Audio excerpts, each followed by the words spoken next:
What's up everybody, welcome to the Novichenko Whips YouTube channel. Today we're going to do an oil change in the E55 AMG. I've never done an oil change in it yet because when I bought it, the oil was fresh.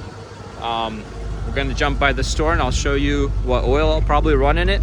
This probably is going to be influenced by the small oil leak that I have, and it being winter, I don't need like a 50 weight oil, but I might run a 50 weight or like a 50-40 blend just to make sure we have nice thick oil. The oil does take a while to warm up in this car, so I think if you put an even thicker oil, it might take even longer to warm it up. It is technically more security or insurance for your car, especially if you like to wind it out and rev it out. But yeah, let's go take a look at what we can get for it. Here's what we'll be going for. I got the Valvoline Racing and Classic Cars 20W50. I don't know if you need a 50 regularly in this car, but because of the slight leaks and stuff that I have going on, I thought a 50 weight might help mitigate that for the time being until we hit summer and can reseal it. I have the oil filter. I've had luck and I've had sometimes misses in terms of eBay and Amazon telling me that these filters do fit the car or don't fit the car. The easiest way to do is before you drain the oil, take off the top oil filter housing, pull out the oil filter and compare it to the new one and make sure you're not going to be stranded in that case. So let's just do that real quick, inspect it. If you don't have the special cap style tool for the cap here, I know they sell them for a lot of cars. I have the ones for BMW. I don't have the ones for this car. You can try to rig up a couple things. So this one's used for a lot of Japanese cars. I might jump over to Walmart because I do need another 5 quarts of that. And then we'll make sure we can find a tool that will fit this. I'm going to get the measurement of this with like a old Harbor Freight micrometer. Used for a lot of stuff. Okay, let's read this. Turn it on, make sure it reads 0, and then get a nice rough estimate on the diameter. Reading about 75 millimeters. Sorry for the lighting, I think the lights are kind of glaring. 75 millimeters. I'll jump to the store and see if I can find something that'll fit over that to easily take it off. Let's go for a spin. Can't miss the opportunity for a cold start, so let's get that for you guys.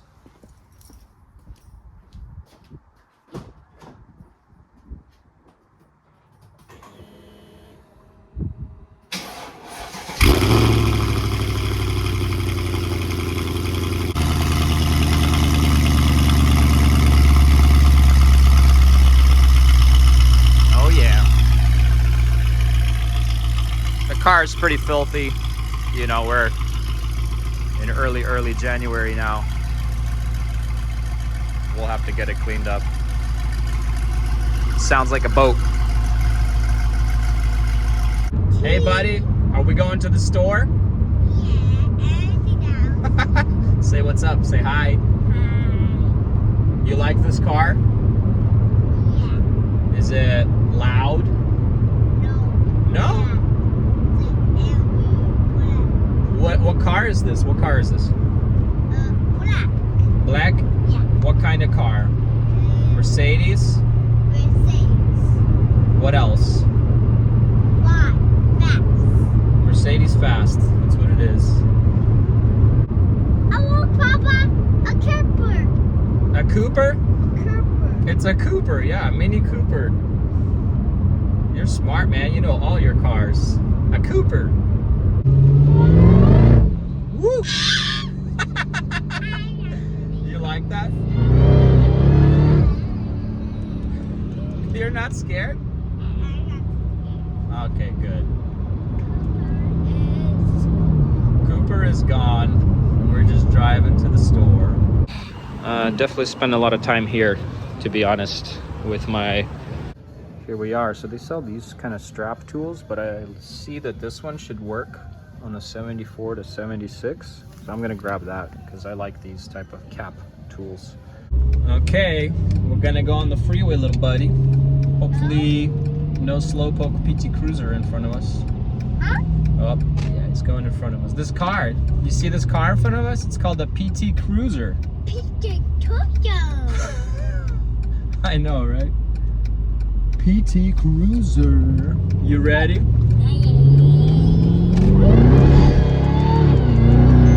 Woo!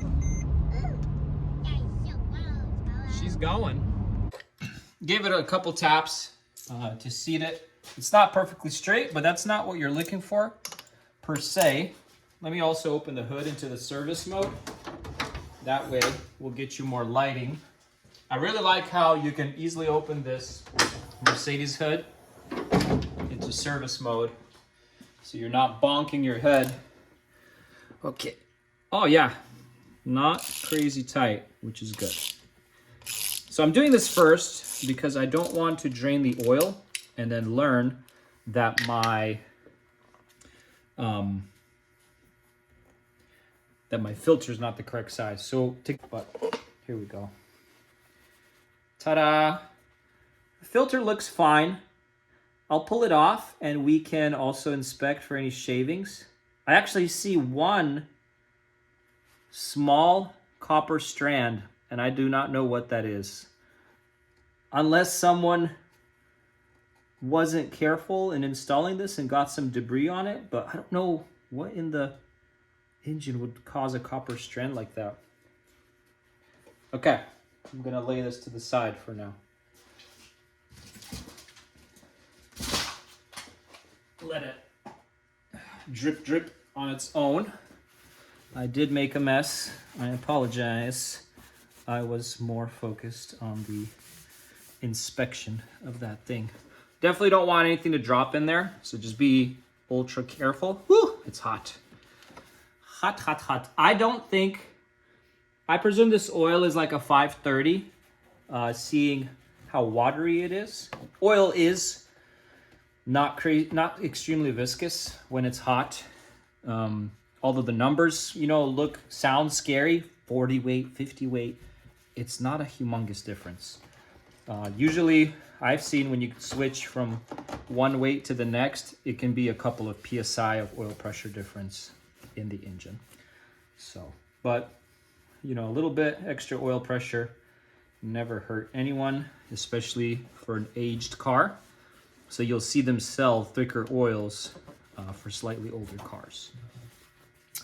But I'll take you guys in to have a closer look. It looks pretty clean in there. So oil filter housing looks good. I might get a new clean rag and just carefully soak all that up. I don't know if it's required, but I'll soak it up and give you another look. Boom, empty. Everything looks clean.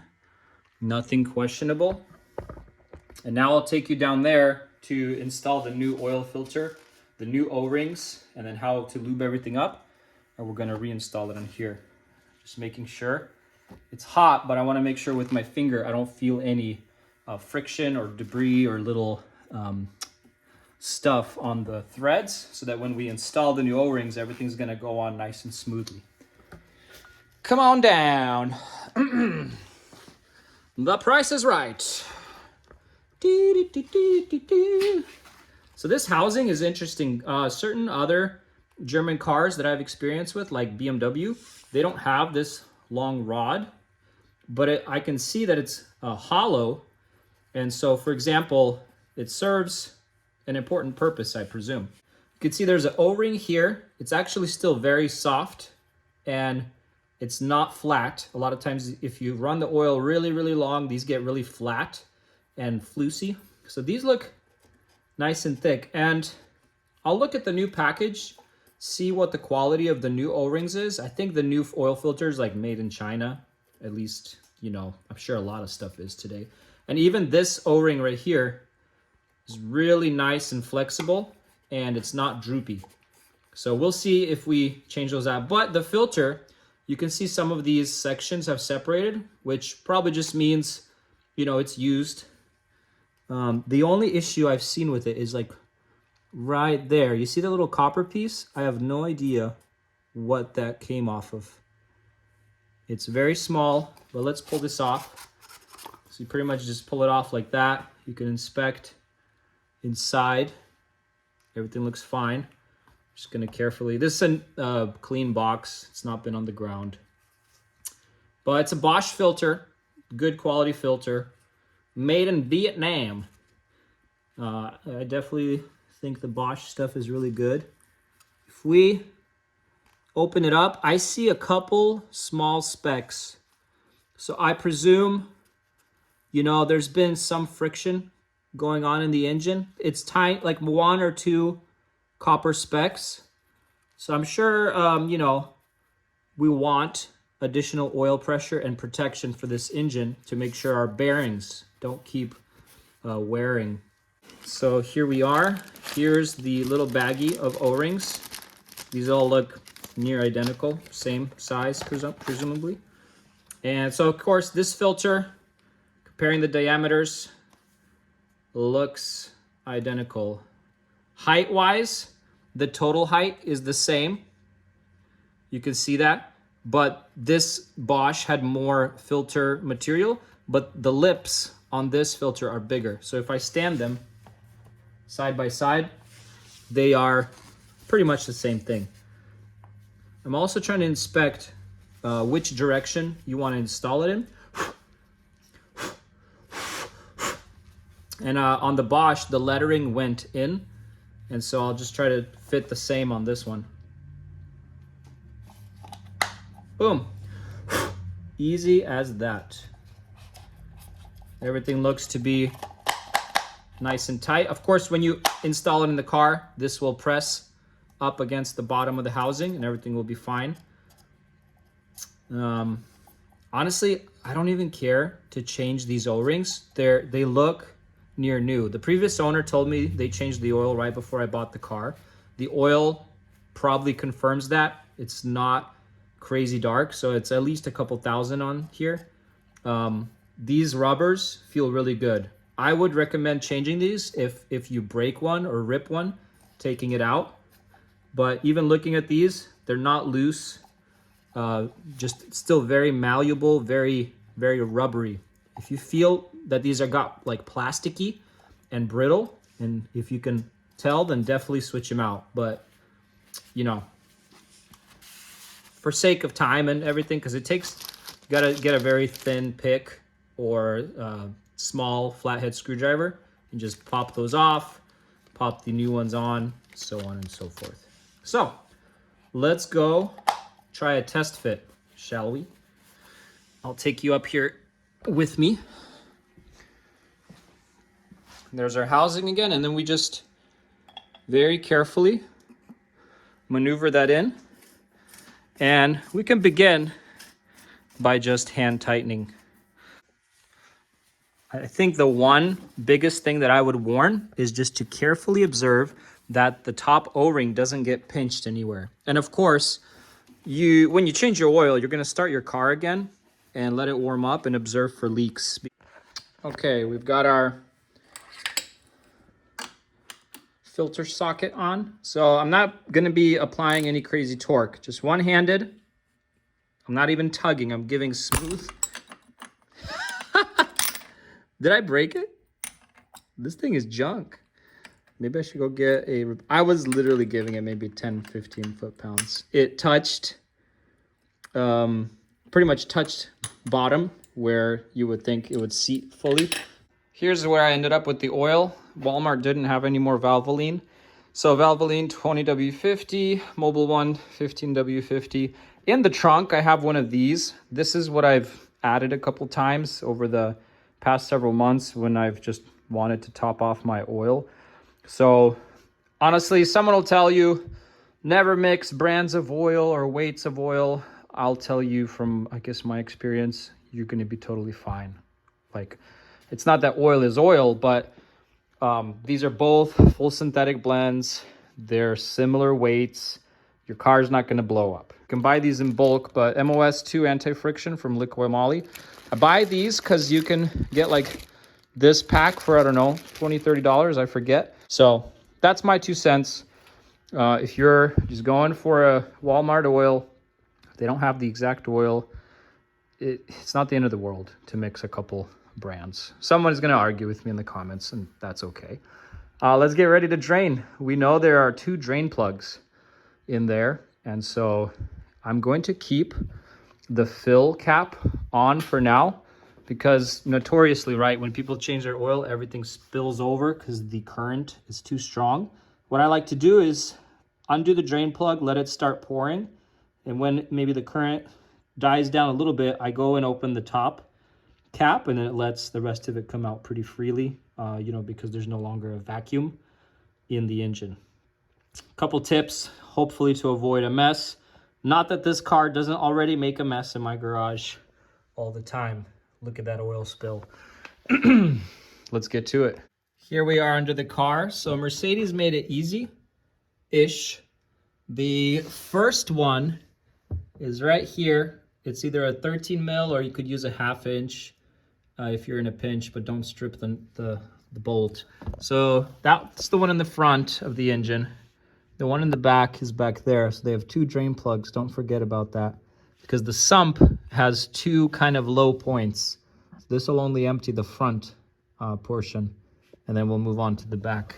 Let's get you guys situated, and let's try not to burn ourselves. I should probably be wearing gloves. Let's see how easy this nut is gonna start going, and then how quickly I can move my hand. Spinning this. Woo! That wasn't too bad. And honestly, the oil looks great. Good thing I placed this here, because we're getting drops here and there. Yeah, oil's not bad. Definitely a few thousand miles on it, but not more. If it was like dark, you could say it would have 5K or more. Definitely, again, don't go over that 5K oil change interval. Another recommendation is a lot of people use magnetic bolts. It helps catch any debris flowing past it. Good option for the aftermarket. Wow, I've been spinning this. Woo! That wasn't too bad. And honestly, the oil looks great. Good thing I placed this here, because we're getting drops here and there. Yeah, oil's not bad. Definitely a few thousand miles on it, but not more. If it was like dark, you could say it would have 5K or more. Definitely, again, don't go over that 5K oil change interval if you want your engine to live happy and long. Again, we don't want to over tighten anything. You want to give it a nice snug fit. It has a nice thick washer here.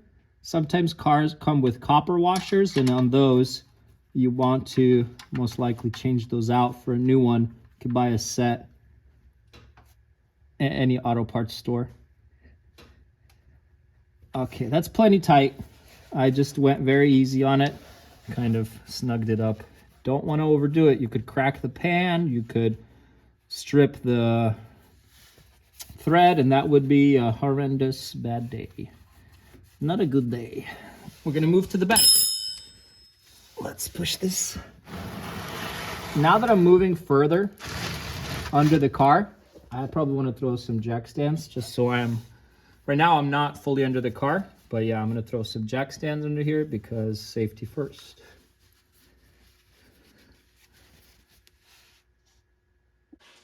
There's like the dipstick trick. I might just try to position this carefully and start slow. Of course, this thing begins to overfill right away. I'm just gonna go. Anyway, I'll catch you when this is full on the full startup, and we'll get going there. Here's my favorite part with the MOS2 anti-friction engine treatment additive from Liqui-Moly. Shake it up. Sometimes not. Oh, there we go. I'll put it in the funnel as well, just because the funnel's already dripping in there. So, all right, let's try this initial start, I'm not like extremely worried or anything, but it is some thick oil. So let's keep an eye and see if the oil light comes on or stays on or anything like that. Let me see if I can spot it here. No, so let's give it a shot. Keep an ear out for how it sounds.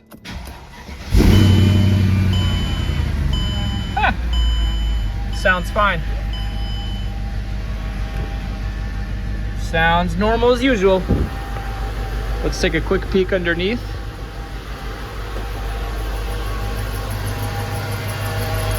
Squeaky belt or something. I'll let it warm up a bit.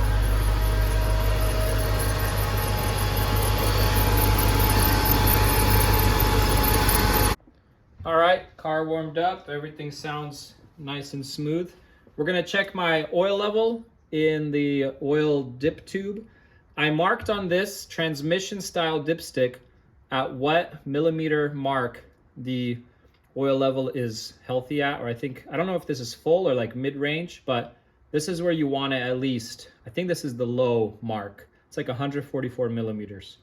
And then I think 170 or something like that is full. Anyway, that's what I've been using because I also use this dipstick for the trans. Of course, I make sure to clean it so there's no cross-contamination between the oil and trans fluids. Mostly recently, I've been using this for checking my oil level. So pretty much you just put it in all the way till it stops. Pull it out. We are right here. The low level is right there. So we're well above the low mark. The oil looks golden. So we are good to take it for a rip. Thanks once again for tuning in. Just kidding. Gross. So thanks for tuning in. Hopefully this was helpful and entertaining. Let me know if you have any questions. Let me know what oil you run in your AMG and what you find to work best. We'll see. I'll keep you updated on what the engine feels like and so on and so forth. Car is still for sale, actually. I had someone else come and look at it yesterday. Pretty seriously interested person. So who knows? Might be gone soon and we'll be on to new projects. Exciting stuff. Take care. Thanks again. Bye.